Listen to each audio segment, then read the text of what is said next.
Hello, my dear students. Once again, welcome you all for Physical Pharmaceutics 1. In this video, I'm going to discuss with you about the third unit of Physical Pharmaceutics 1. Third unit is surface and interfacial phenomena. So, let us discuss about surface and interfacial phenomena. These are all the contents which comes under Unit 3, Surface and Interfacial Phenomena.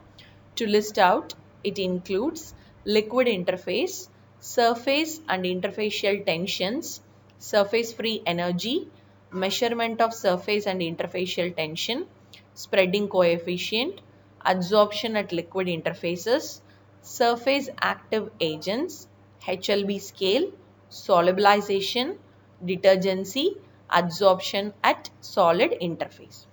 These are all the contents coming under Unit 3. In this video, I am going to specifically discuss with you about spreading coefficient. So let me discuss about spreading coefficient. Spreading coefficient, the term itself implies spreading means applying one over the other. Okay, so here we are considering a substance, oleic acid is placed on the surface of water. If a substance, oleic acid is placed on the surface of water, it will spread as a film. It will spread as a film. Here it involves two different types of forces. One we can call it as adhesion and another one is cohesion. So this film will form only when the adhesion force is greater than the cohesion force. Okay, we are applying oleic acid on the surface of water and this leads to the formation of film. So when this film formation will occur? Only when the adhesion force is greater than the cohesion force. And how the adhesion force occurs? Adhesion force exists between the oleic acid molecule and the water molecules. Okay, whereas cohesion forces exist between the oleic acid molecule themselves. So here the film formation implies the formation of duplex films, which is just opposite to monomolecular film. Here the film refers to duplex films. So these duplex films are sufficiently thick. So we can tell they are around 100 A or more, so that the surface and the interface are independent of one another. Okay, so surface is nothing but the boundary between oleic acid and the air. Boundary between oleic acid and air is referred as the surface, whereas the interface is nothing but boundary between the water and oleic acid. And note, the surface and interface are independent of one another because of duplex film formation. And here we are going to consider about two forces, work of adhesion and work of cohesion. So for deriving the equation, we are considering a hypothetical cylinder and the area of the cylinder we are assuming around 1 centimeter square. So work of adhesion is nothing but energy which is required to break the attraction between unlike molecules. Okay, so here we are breaking the attraction between the unlike molecules. So for this we are considering a hypothetical cylinder, and this hypothetical cylinder consists of sublayer liquid which is labeled as S and the spreading liquid which is labeled as L. Okay, sublayer liquid S and spreading liquid is L. And by this we can derive the surface tension equation. From the equation of surface tension, W is equal to delta A. Okay, gamma into delta A. W is equal to gamma into delta A. So W is nothing but work done or surface free energy increase. So it is expressed in the unit ergs, ERGS.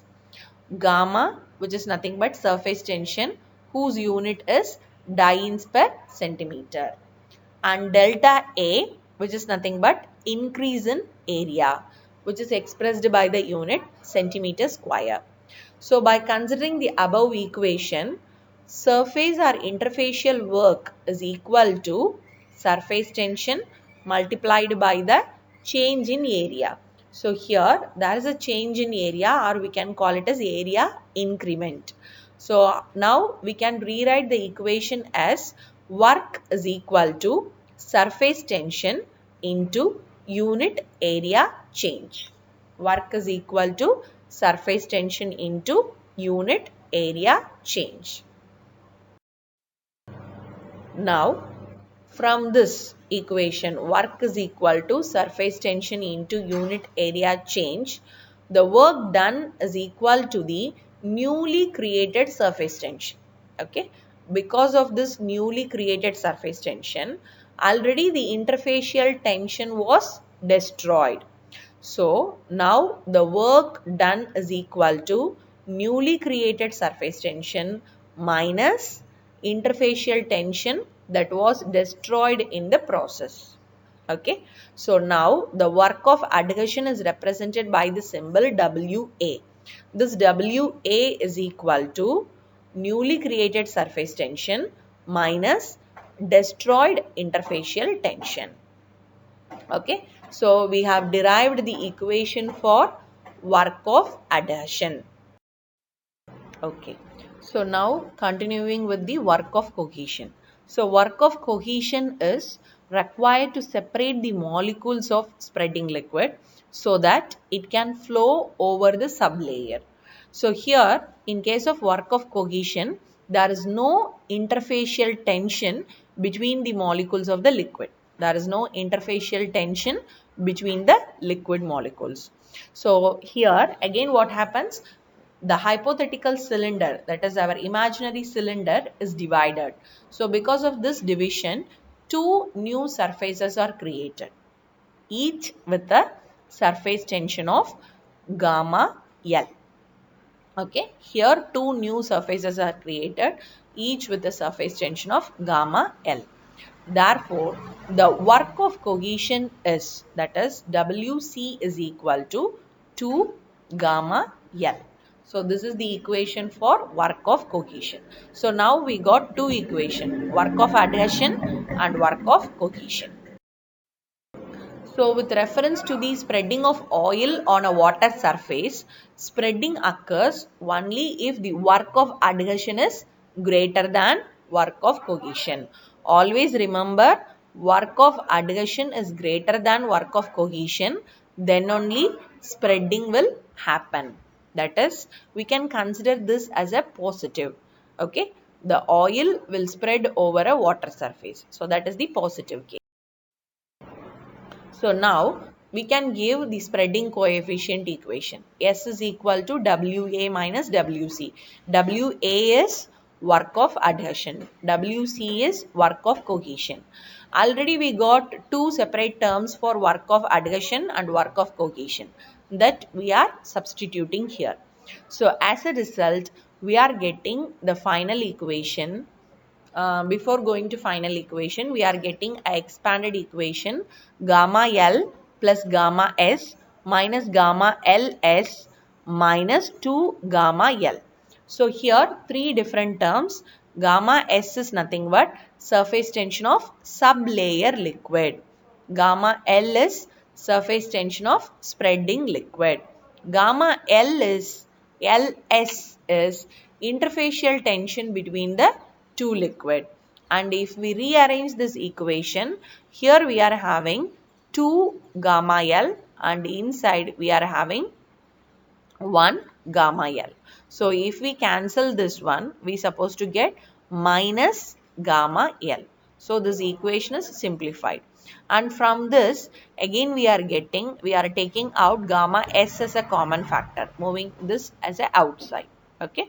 So as a result, we are obtaining the final equation as S is equal to